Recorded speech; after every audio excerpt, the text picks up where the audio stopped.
Hi, இன்றைக்கி என்ன பார்க்க போகிறோம்னா டேஸ்டியான street style chicken fried rice செய்கிறது எப்படின்னு தான் பார்க்க போகிறோம். இதுக்காக ஒரு கடாயில் ஆயில் விட்டு அதில் 2 முட்டையை உடச்சி ஊற்றி அதுக்கு தேவையான உப்பு பெப்பர் போட்டு ஃப்ரை பண்ணி எடுத்து வச்சுக்கோங்க. இன்னொரு கடாயில் ஆயில் விட்டு அது ஆயில் காஞ்சதும் கட் பண்ண ஆனியன், பூண்டு,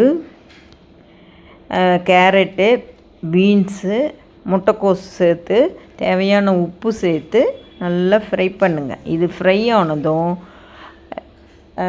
capsicum and chilli chicken add பண்ணி நம்ம செஞ்சு வச்சுருக்கிற பாஸ்மதி ரைஸு ஆட் பண்ணி அது கூட நம்ம ஆல்ரெடி ஃப்ரை பண்ணி வச்சுருக்கிற முட்டை, அதுக்கு தேவையான soya sauce, chilli sauce, pepper and red chilli powder add பண்ணி கிளறி இறக்குனா சூப்பரான டேஸ்டியான சிக்கன் ஃப்ரைட் ரைஸ் ஸ்ட்ரீட் ஸ்டைலில் ரெடி ஆகிடும்.